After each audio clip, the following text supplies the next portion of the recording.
할렐루야. 네, 살아계신 하나님께서 이 귀한 예배 가운데 우리를 초대하셨습니다. 또 이 시간 우리와 함께 하심을 믿습니다. 오늘은 이 본 말씀 가지고 시작을 잘하라, 그러나 마무리는 더 잘하라, 이런 제목으로 하나님 말씀 증거하도록 하겠습니다. 본문은 바울과 바나바가 1차 전도 여행을 마치는 장면입니다. 그리고 이제 사도행전 15장을 가시면은 2차 전도 여행을 시작하는 장면이 나옵니다. 이것을 보면은 바울은 쉽게 시작하는 것을 볼 수가 있습니다. 뭐 하려면은 막 고민하고 갈등하고 준비한답시고 막 시간 낭비하는 사람들이 많은데 바울은 쉽게 시작합니다. 시작에 강한 사람이었습니다. 바울처럼 쉽게 이렇게 시작하려면요, 내 안에 영적인 에너지가 높아야 됩니다. 마귀는 우리 마음에 늘 부정적인 생각을 집어넣습니다. 너는 이것 때문에 못해. 너는 저것 때문에 못해. 신분 때문에 안 돼. 너는 과거의 상처 때문에 안 돼. 미래는 없어. 너는 매력이 없어서 그 청년을 좋아할 수 없어. 막 이런 생각을 집어넣어서 시작을 못하게 만듭니다. 그러나 기도의 능력이 있고 예배의 뜨거운 체험이 있으면은 이 영적인 에너지가 높아서 믿음으로 행할 수가 있기 때문에 마귀의 속임수를 이겨내고 쉽게 시작할 수가 있습니다. 여러분, 우리가 미국에 왜 왔습니까? 우리가 미국에 왜 왔습니까? 잘 모르시죠? 종종 헷갈립니다. 그 이유가 무엇입니까? 마귀가 자꾸 세상 염려와 근심과 유혹으로 막 연막 전선을 치기 때문에 그렇습니다. 분명한 것은 하나님의 특별한 계획이 있으셔서 우리를 미국에 오게 하셨다는 것입니다. 그러므로 힘든 것에 좌절하지 마시고 고난을 고난으로 알지 마시고 이 장애물 경기하듯이 쉽게 넘어가면서 해야 할 일을 쉽게 하시기 바랍니다.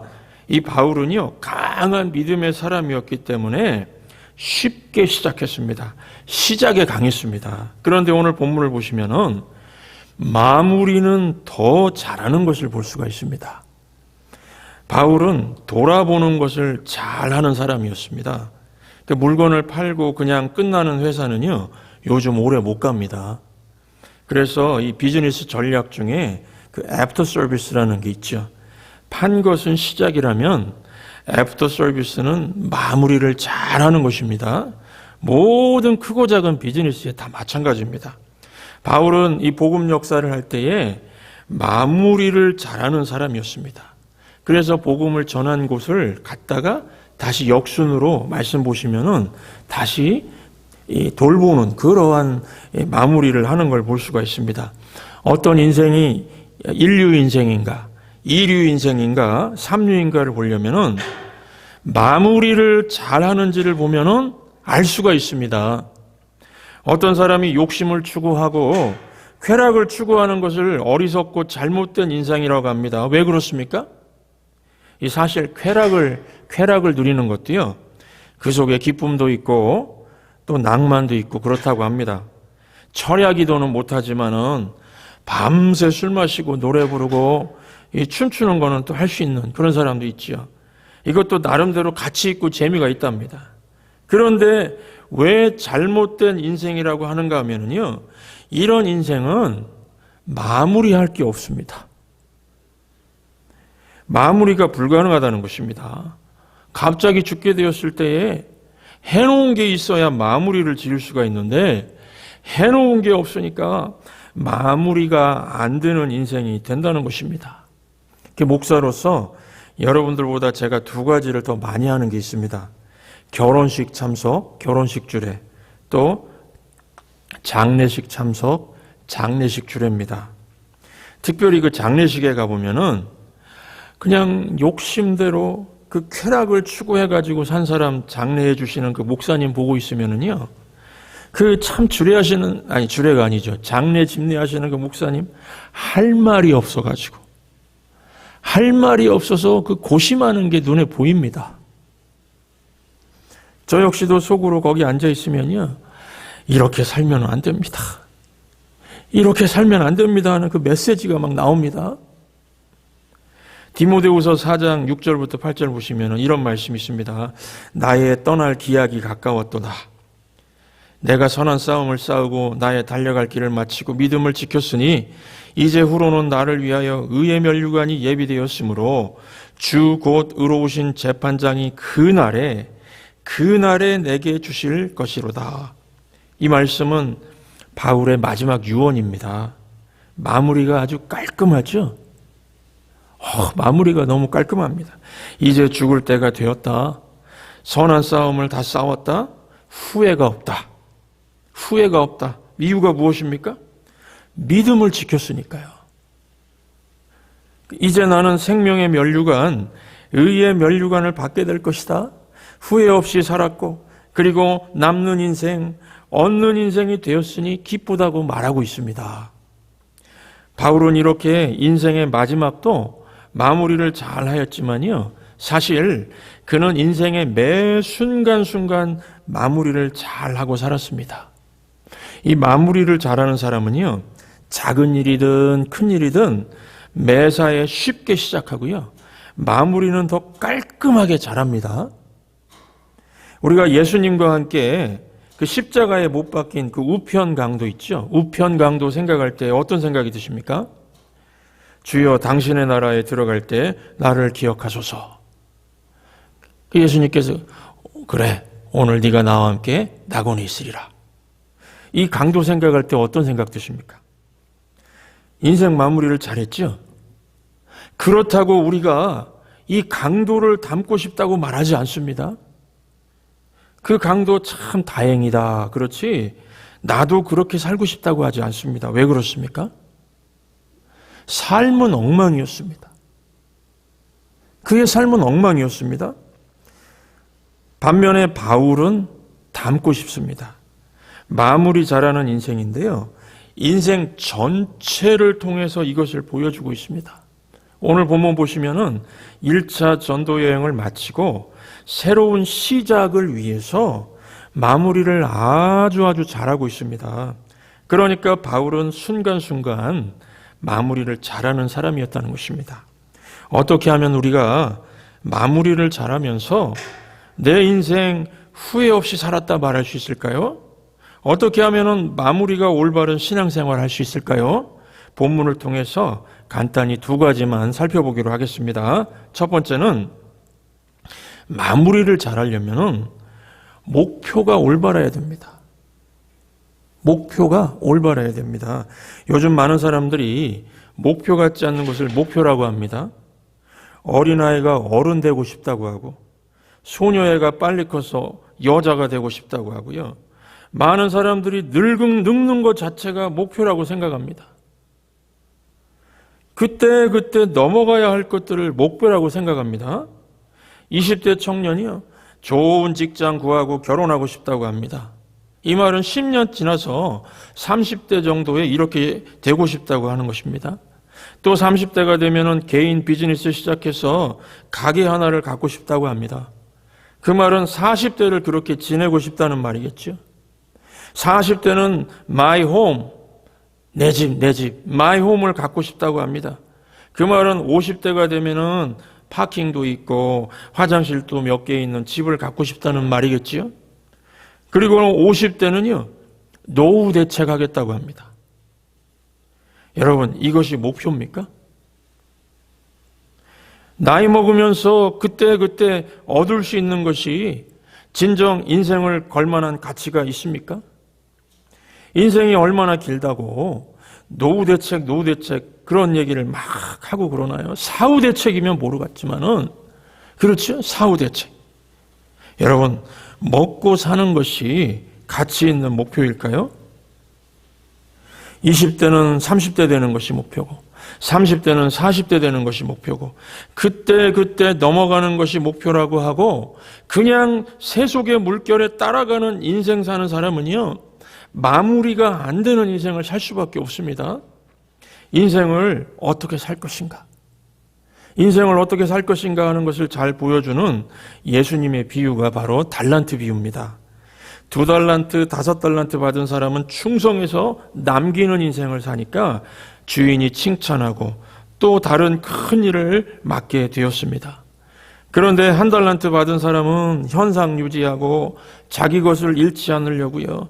또 주인에게 혼나지 않으려고 눈치 보면서 그렇게 살았습니다.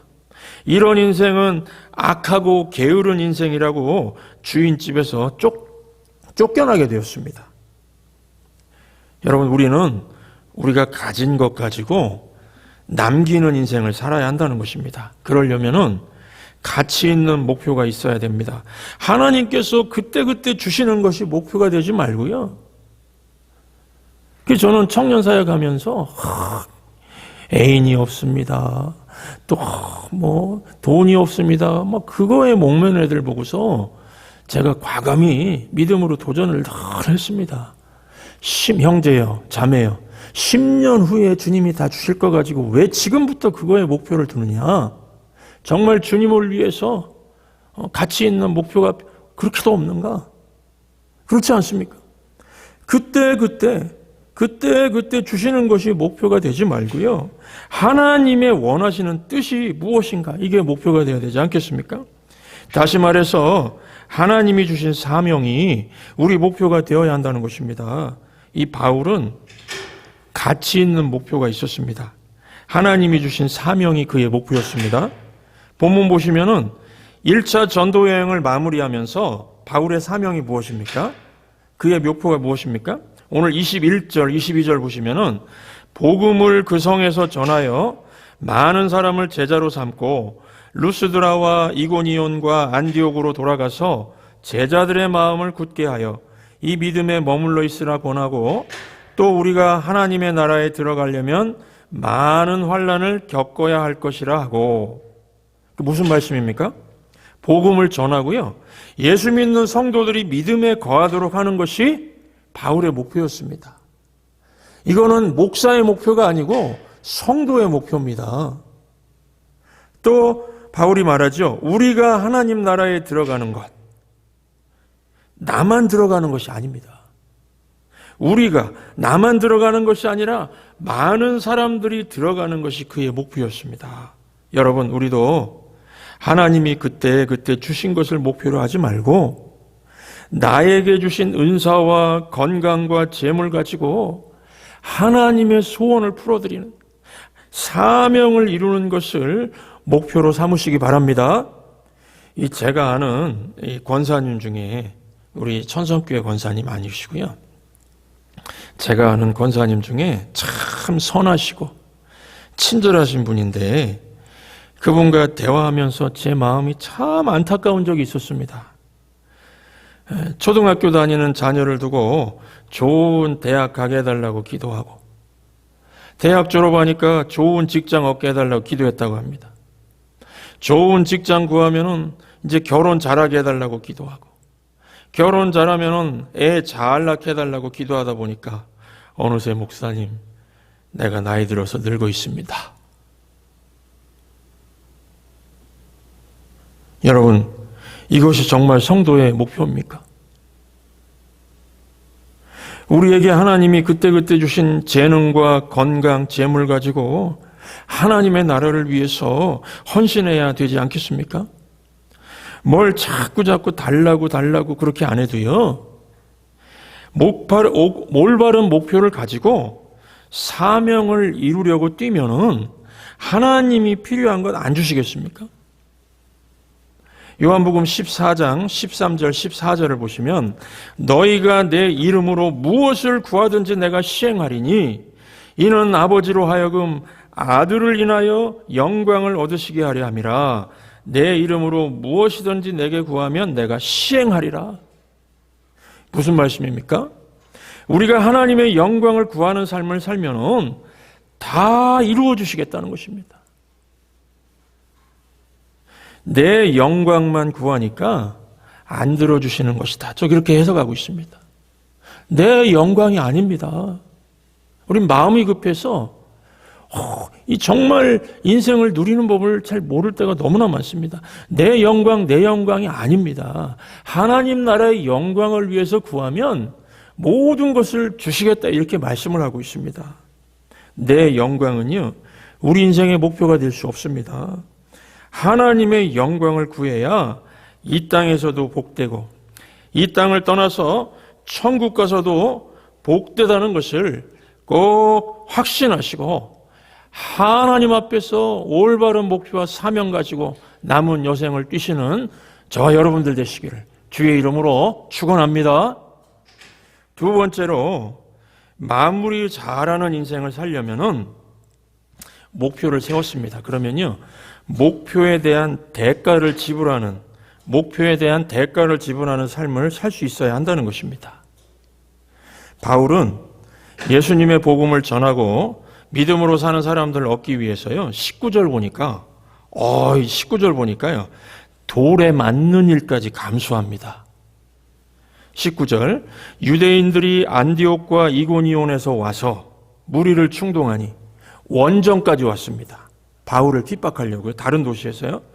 그들이 돌로 바울을 쳐서 죽은 줄로 알고 시외로 끌어내치니라. 바울은 아마 세게 맞은 것 같습니다. 죽은 줄로 알 정도였으니까요. 그렇다면은 깨어난 후에 그 자리를 피해야 하지 않습니까? 그런데 돌 던지러 원정까지 왔던 그 무서운 이들이 있는 이고니온과 안디옥에 다시 가서 복음을 전했습니다. 질문 한 가지 드립니다. 성경에 오늘 본문을 읽었으니까요. 그리고 바울이 또 돌을 맞았습니까? 본문에 뭐라고 돼 있죠? 다시 돌을 맞았습니까? 바울과 바나바가요? 다시 돌에 맞았다는 이야기가 없습니다. 사람들이 바울의 그 뜨거운 열정, 영혼 구원에 대한 열정과 사랑에 그냥 꼬리를 내려버린 것입니다. 바울에게는 영혼을 구원하겠다는 분명한 목적, 천하보다 한 영혼이 귀하다고 하는 뚜렷한 목표의식이 있으니까 주저하지 않고 대가를 치렀습니다. 여러분, 저도 그렇습니다. 저의 그 불신 친척 중에 제가 한 30년 동안 기도하는 그런 영혼이 있습니다. 30년 기도하고 아직도 예수님을 영접을 안 했는데요. 그래서 제가 이 본문 묵상하면서 만약에 이들 중에 저한테 돌 하나 던지고 예수님 영접하겠다 그러면은 저 그 영혼 살리는 대가로 그 돌 맞겠습니다. 30년을 기다려도 안 되는데 돌 하나 맞고 예수님 영접하겠다 그러면 저 돌 맞겠습니다. 대가를 치르고라도 영혼 살리는 목표를 이루겠습니다. 이렇게 해야 마무리할 것이 있는 인생이 된다는 것입니다. 우리가 앞으로 몇 년 더 살겠습니까? 때가 되면은 주님 앞에 서야 됩니다. 이 땅에서 살 만큼 살고 나면은 마무리할 것 하고 이제 부활해야 하지 않겠습니까?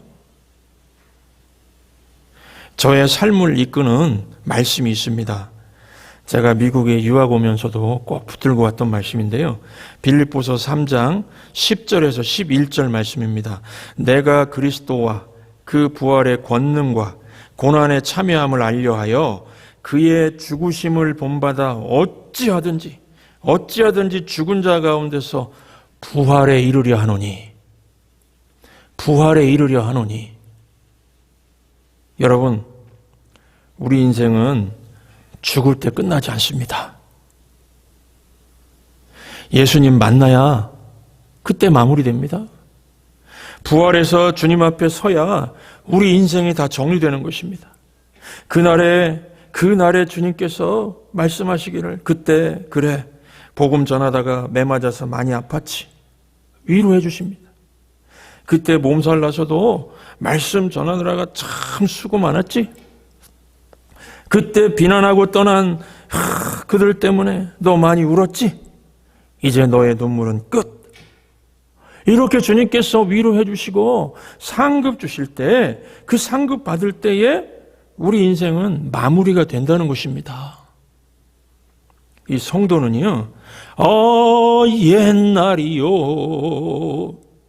이런 노래 하면 안 되겠습니다. 나도 한때 교회에 열심히 한 적이 있었다. 옛날이요. 이렇게 말하는 사람이 있습니다. 이거는 목표 성취 아닙니다. 꿈의 성취가 아니고요. 이거는 정말 개꿈이지요. 개꿈 꾼 것에 대한 허탈감입니다. 허탈감.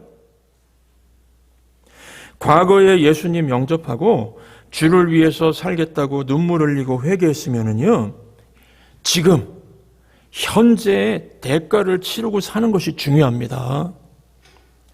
여러분, 이번 생을 마치면은 부활해서 영생에 참여할 준비하고 계십니까? 여러분, 진정한 회개가 무엇입니까? 죄악된 과거를 청산하고 믿음으로 대가를 치르고 사는 것입니다. 기도 안 했던 거 회개했으면요, 다음 날부터 기도 쌓는 것입니다. 예배 빼먹은 거 회개했으면은 다음 주부터 열심히 예배자로 사는 것입니다. 이 전도하다 보면은요, 좀 생각이 있다는 사람들이 하는 얘기가, 젊었을 때는 내 멋대로 살다가 죽기 직전에 예수 믿으면 될 거 아닙니까? 조금만 더 기다려 주십시오. 이렇게 말씀하시는 분들이 있어요. 젊었을 때는 내가 아직 해야 될 일이 있으니까 내 멋대로, 내 마음대로 살다가 죽기 직전에 예수 믿으면 될 거 아닙니까? 이렇게 나옵니다. 그런데요, 지금 이 사람이 착각하는 게 무엇인가 하면은 자기가 언제 죽을지 안다고 착각합니다. 우리는 모릅니다. 또 하나, 자기가 죽을 때 자기 마음대로 고백을 할 수 있다고 생각하는데 이거 완전 오산입니다. 오늘입니다. 오늘 지금 하나님 앞에서 믿음 고백을 할 수 있는 사람이 죽을 때도 믿음 고백할 수 있습니다.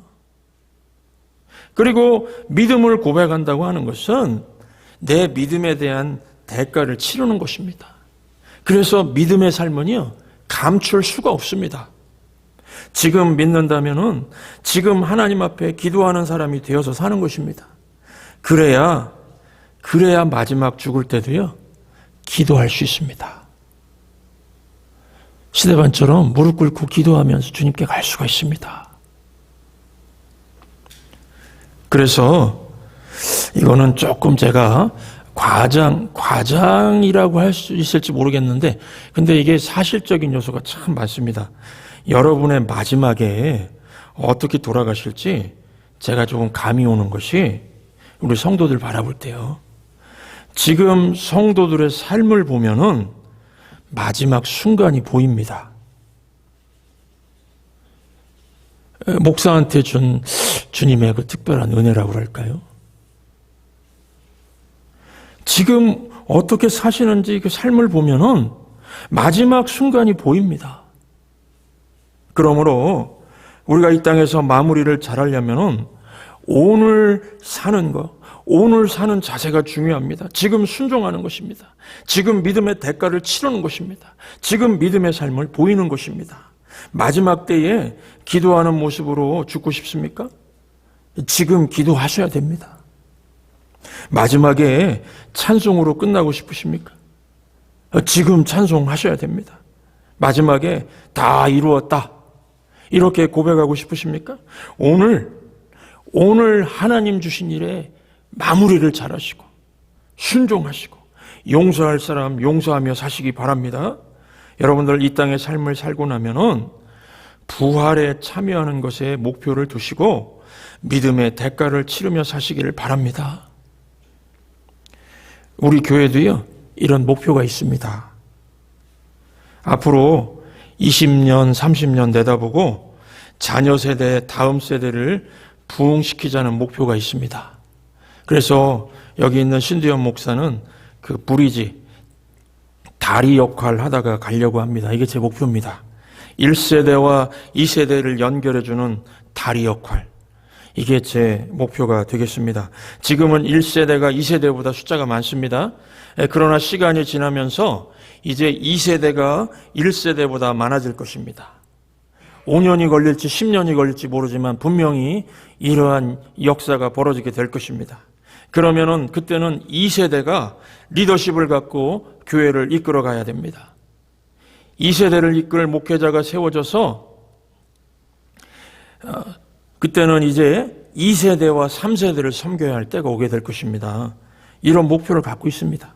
그렇다면요, 지금 우리 1세대가 그렇다면 지금 우리 1세대가 이제 자녀들, 손주들에게 복음을 전하기 위해서 먼저 대가를 치러야 한다는 것입니다. 우리 1세대가 돌에 맞아가면서도 다시 찾아가는 그 뜨거운 복음의 열정으로 예수님의 사랑으로 다가간다면요, 부활에 대해서도 모르고 천국과 지옥에 대해서도 무관심한 이 젊은이들, 자녀 세대, 이 후손들이 마음을 열고 예수님을 바라보게 될 줄로 믿습니다. 잊지 마십시오. 나에게, 저와 여러분에게 무슨 신령한 힘이 없어서 자녀 세대가 방황하고 부흥하지 않는 게 아닙니다.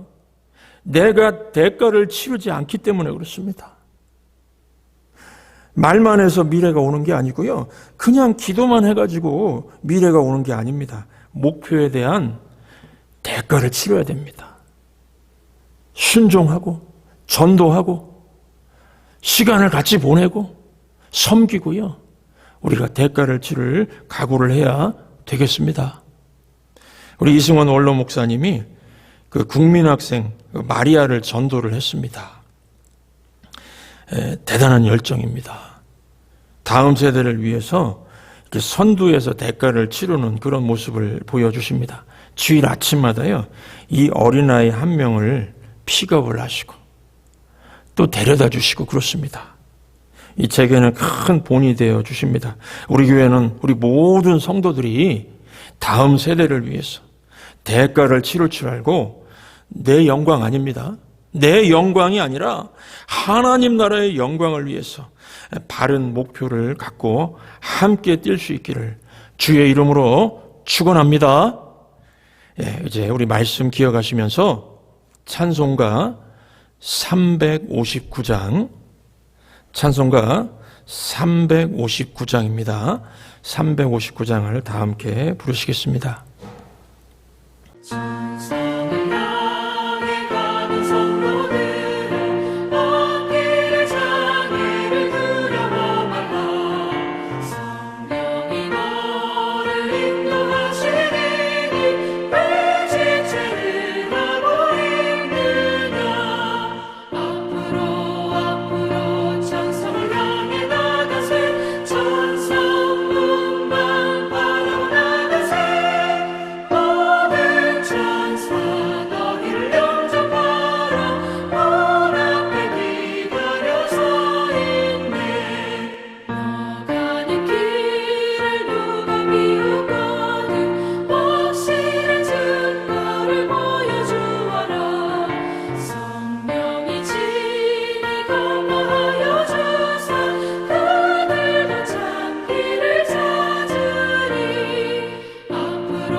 헨리 모리슨 선교사님이 계십니다.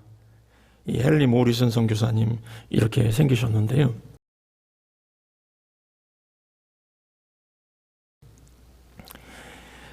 이 선교사님이 아프리카에서 40년 동안 선교 사역을 하는 동안 건강을 잃게 되고 또 가족을 잃고 이제 늙은 선교사가 되어서 고향인 미국으로 돌아오고 있었습니다.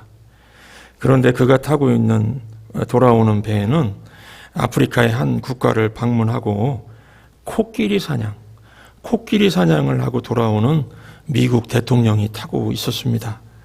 배가 뉴욕 항구로 입항하고 대통령이 내리자 그냥 붉은 레드카펫이 깔리고 군악대의 나팔 소리가 울려 퍼졌습니다. 많은 사람들이 성조기를 흔들며 환호했다고 합니다. 대통령 일행이 항구를 다 빠져나간 후에 모리슨 선교사가 항구에 출구로 나설 때는요, 그를 마중 나온 사람이 아무도 없었다고 합니다. 이 헨리 모리슨 선교사는 좀 허탄해가지고 하늘을 향해서 탄식을 하며 말했다고 합니다. 주님, 사냥 갔다 오는 대통령은 저렇게 환영받는데 큰아들, 둘째 아들, 그리고 부인마저 잃고 선교를 하다 돌아오는 나를 맞이하는 환영객은 아무도 없군요. 주님, 이것이 40년간 아프리카에서 저의 청춘을, 저의 건강을, 그리고 저의 일생을 바친 결과란 말입니까? 이렇게 탄식하면서 하늘을 쳐다보며 얘기하는데 참 하나님의 그 특별 은총이 임하는데요. 그 저녁 노을 사이로 그 말씀하시는 조용한 한 음성을 듣게 되었다고 합니다. 사랑하는 내 아들아, 너는 아직 고향에 돌아오지 않았다. 고향에 돌아오지 않았다. It's not returned yet. Not yet. Not returned yet. 너무너무 유명한 간증이라 그냥 영어로도 굉장히 많이 이렇게 나와 있습니다. 사랑하는 내 아들아, 너는 아직 고향에 돌아오지 않았다. 네 고향 천국으로 돌아오는 날에는 군악대의 나팔 소리가 문제겠느냐? 하늘의 천군 천사의 나팔 소리로 너를 맞이해 주겠다. 붉은 카페트가 아니라 황금길을 깔아줄 것이다. 그리고 수많은 사람이 문제가 아니라 내가 직접 너를 마중 나가고, 그거 아니? 너의 사랑하는 아내와 너의 사랑하는 두 아들이 수많은 성도와 함께 너를 영접할 것이다. 그때까지만 좀 참고 인내해라. 이런 음성을 들었다고 합니다. 그래서 이분이 다시 배 타고서 아프리카로 돌아가서 헌신하다가 주님께 갔습니다. 여러분, 저와 여러분도 마찬가지입니다. 우리의 충성과 우리의 수고가 마치는 날 천군 천사가요, 우리 사랑하는 하나님께서 또 수많은 믿음의 성도들이 우리를 환영해 줄 것입니다. 우리 다시 한번 찬송가 요 1절만 부르시도록 하겠습니다. 가사를 생각하시면서 1절만 부르시고 후렴을 우리가 목소리로만 간단히 불러보는 시간을 갖도록 하겠습니다.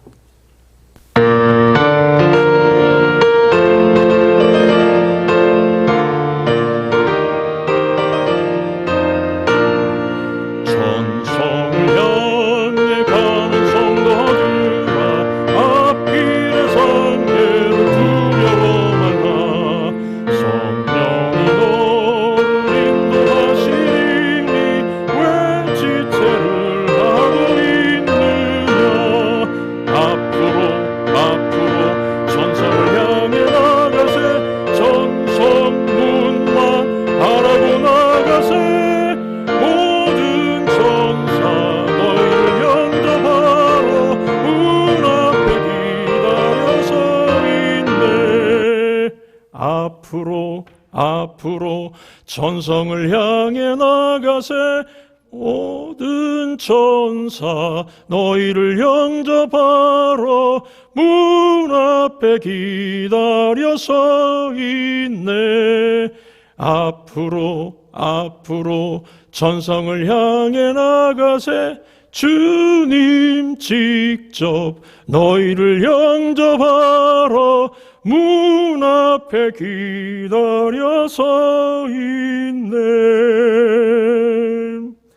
주님, 우리가 이 땅에서 살 만큼 살고 나면 마무리할 것 하고 부활할 준비를 하며 살게 하여 주옵소서. 죽을 때 끝나는 인생이 아니라 부활해서 주님 앞에 서고 주님의 위로와 상급을 받아야 마무리되는 인생 살게 하여 주옵소서. 우리 교회가 다음 세대의 부흥을 목표로 삼고 있습니다.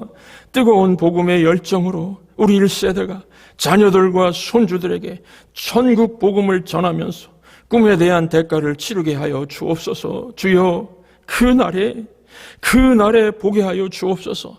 천국에 입성하는 그날에 전군 전사들의 나팔이 울리고 황금길이 카페트처럼 깔리고 수많은 믿음의 성도들과 함께 주님이 친히 영접하러 나오시는 그 날을 꿈꾸며 그 날을 바라보게 하여 주옵소서. 그 날을 바라보면서 이 땅에서 남은 일생 동안 꿈에 대한 이 목표에 대한 사명에 대한 대가를 즐거움으로 기쁨으로 치르면서 참고 인내하며 충성하다가 주님 앞에 갈 수 있는 믿음의 신실한 일꾼들 다 되게 하여 주시옵소서.